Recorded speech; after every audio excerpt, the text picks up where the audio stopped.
একটু চোখটা বন্ধ করুন তো।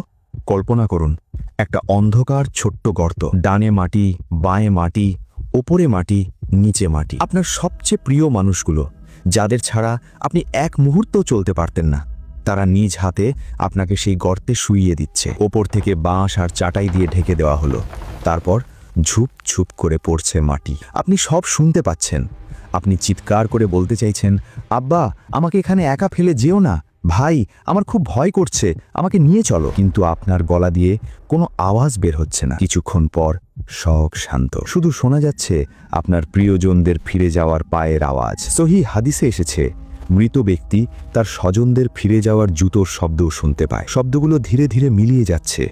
শুরু হলো এক নতুন জীবন, আলামে বারজাক, কবরের জীবন। আজ আমরা জানব কোনো রূপকথা নয়, বরং পবিত্র কোরআন এবং নবীজির সহিহ হাদিসে বর্ণিত কবরের সেই অমোঘ সত্যের কথা, যে সত্যের মুখোমুখি আমাকে আপনাকে হতেই হবে। কবর কোনো সাধারণ মাটির গর্ত নয়। রাসূলুল্লাহ সাল্লাল্লাহু আলাইহি ওয়াসাল্লাম বলেছেন, কবর হলো জান্নাতের বাগানগুলোর মধ্যে একটি বাগান, অথবা জাহান্নামের গর্তগুলোর মধ্যে একটি গর্ত। পবিত্র কোরআনের সূরা আল মুমিনুনের 100 নম্বর আয়াতে আল্লাহ তাআলা স্পষ্ট বলে দিয়েছেন, আর তাদের সামনে রয়েছে বারজাক বা পর্দা, পুনরুত্থান দিবস পর্যন্ত। এই বারজাকই হলো কবরের জীবন, যেখান থেকে পৃথিবীতে ফিরে আসার আর দ্বিতীয় কোনো সুযোগ নেই। যখন শেষ মানুষটি কবরস্থান থেকে ফিরে যায়, তখন সেই ঘুটঘুটে অন্ধকার কবরে নেমে আসেন দুজন ভয়ঙ্কর চেহারার ফেরেশতা, মুনকার এবং নাকির। হাদিসে এসেছে, তাদের গায়ের রং হবে ঘোর কৃষ্ণবর্ণ আর চোখগুলো হবে নীল। তাদের গলার আওয়াজ হবে মেঘের গর্জনের মতো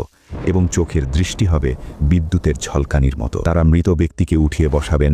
শুরু হবে সেই কঠিন পরীক্ষা। দুনিয়ার কোনো পিএইচডি, কোনো ক্ষমতা বা ডিগ্রি এই পরীক্ষায় কাজে আসবে না। ফেরেশতারা 3টি প্রশ্ন করবেন, তোমার রব কে, তোমার দিন কি, এবং শেষ নবী মুহাম্মদ সাল্লাল্লাহু আলাইহি ওয়াসাল্লামকে দেখিয়ে বলা হবে, এই মানুষটি কে ছিলেন। যে ব্যক্তি দুনিয়াতে আল্লাহর হুকুম মেনে চলেছে, তার জন্য উত্তর দেওয়া পানির মতো সহজ হবে। তখন আসমান থেকে এক ঘোষক ঘোষণা করবেন, আমার বান্দা সত্য বলেছে, তার কবরে জান্নাতের বিছানা বিছিয়ে দাও এবং জান্নাতের দিকে একটি দরজা খুলে দাও। সুবহানাল্লাহ। কিন্তু যে ব্যক্তি দুনিয়ার মোহে ডুবেছিল, নামাজ পড়েনি, হারাম খেয়েছে, সে ভয়ে কাঁপতে কাঁপতে বলবে, হায় আফসোস, আমি কিছুই জানি না। মানুষ যা বলতো আমিও তাই বলতাম। আর তখনই নেমে আসবে সেই কবরের ভয়াবহ আযাব। আসমান থেকে ঘোষণা আসবে, সে মিথ্যাবাদী, তার জন্য জাহান্নামের আগুনের বিছানা বিছিয়ে দাও এবং জাহান্নামের দিকে একটি দরজা খুলে দাও। সেই দরজা দিয়ে জাহান্নামের লু হাওয়া এবং বিষাক্ত গরম বাতাস কবরে আসতে থাকবে। এরপর শুরু হবে কবরের চাপ। সহিহ হাদিসে এসেছে, কবর 2 দিক থেকে এমন জোরে চাপ দেবে যে মৃত ব্যক্তির একদিকের পাঁজরের হাড় অন্য দিকের পাঁজরের হাড়ের ভেতর ঢুকে যাবে। আপনি কি জানেন, এই চাপ থেকে কেউ রেহাই পাবে না। এমনকি একটি ছোট শিশুও এই কবরের স্বাভাবিক চাপ থেকে মুক্ত নয়। তবে ঈমানদারের জন্য এই চাপ হবে মায়ের আদরের আলিঙ্গনের মতো, আর পাপীর জন্য হবে হাড় গুঁড়ো করে দেওয়া শাস্তি। এরপর কবরে এমন একজন ফেরেশতা নিযুক্ত করা হবে যে অন্ধ, বধির এবং বোবা। তার হাতে থাকবে লোহার এক বিশাল হাতুড়ি বা মুগুর। নবীজি বলেছেন, সেই হাতুড়ি দিয়ে যদি কোনো বিশাল পাহাড়ে আঘাত করা হয়, তবে পাহাড় ও ধুলোয় মিশে যাবে। সেই ফেরেশতা পাপী বান্দাকে ওই হাতুড়ি দিয়ে সজোরে আঘাত করতে থাকবে। সে ব্যথায় এমনভাবে চিৎকার করবে যে মানুষ এবং জিন ছাড়া পৃথিবীর সব প্রাণী সেই আর্তনাদ শুনতে পাবে। সহিহ বুখারীতে সামরা ইবনে জুনদুব রাদিয়াল্লাহু থেকে একটি দীর্ঘ হাদিস বর্ণিত হয়েছে। একদিন ফজরের পর নবীজি সাহাবীদের বললেন, আজ রাতে আমি স্বপ্নে 2 জন ফেরেশতাকে দেখলাম, যারা আমাকে পবিত্র ভূমিতে নিয়ে গেলেন এবং কবরের ভয়াবহ আযাব দেখালেন।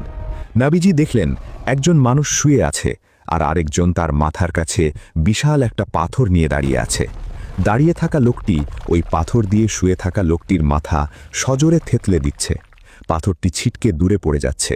লোকটি যখন পাথর কুড়িয়ে আনছে, তার আগেই শুয়ে থাকা লোকটির মাথা আবার আগের মতো ভালো হয়ে যাচ্ছে।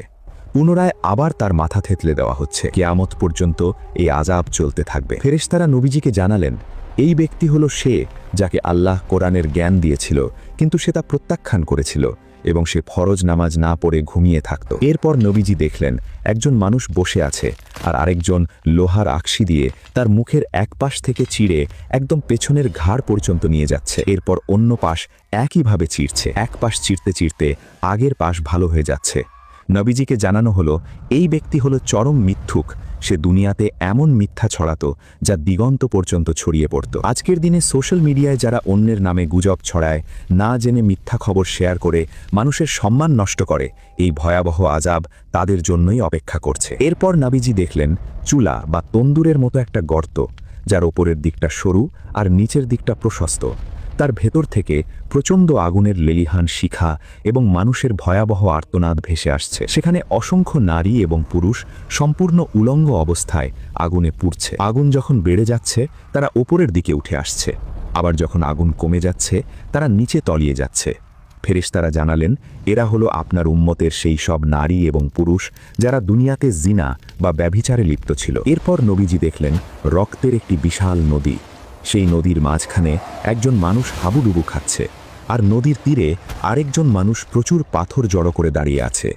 নদীর ভেতরের লোকটি যখনই সাঁতরে কিনারায় আসার চেষ্টা করছে, তীরের লোকটি সজোরে তার মুখের ভেতর পাথর ছুঁড়ে মারছে। পাথর খেয়ে সে আবার নদীর মাঝখানে ফিরে যাচ্ছে। নবীজিকে জানানো হলো এই ব্যক্তি হলো সে যে দুনিয়াতে সুদ খেত এবং সুদের কারবারের সাথে জড়িত ছিল। প্রিয় শ্রোতা, একটু গভীরভাবে চিন্তা করুন তো, কবরের আযাব কতটা ভয়াবহ, অথচ আমরা কত অবলীলায় অন্যের হক নষ্ট করছি। একদিন রাসূলুল্লাহ দুটি কবরের পাশ দিয়ে যাচ্ছিলেন। হঠাৎ তিনি থমকে দাঁড়ালেন।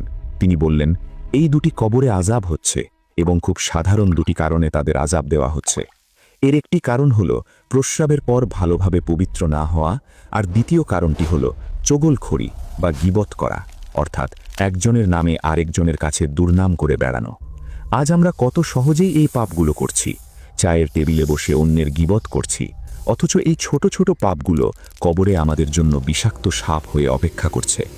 যে শরীরে একটু জ্বর এলে আমরা সহ্য করতে পারি না, যে গায়ে একটা মশা বসলে আমরা লাফিয়ে উঠি, সেই শরীর কবরের এই ভয়াবহ আগুনের আযাব কিভাবে সহ্য করবে?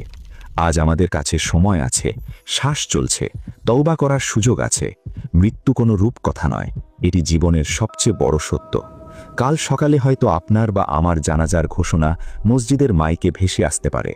রাসূলুল্লাহ প্রতিদিন নামাজের পর কবরের আযাব থেকে আল্লাহর কাছে পানাহ চাইতেন। তিনি আমাদের শিখিয়েছেন সূরা আল মুলক পড়ার কথা।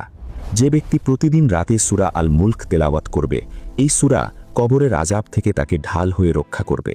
আসুন আজই তওবা করি, বেনামাজি জীবন ছেড়ে আল্লাহর দিকে ফিরে আসি।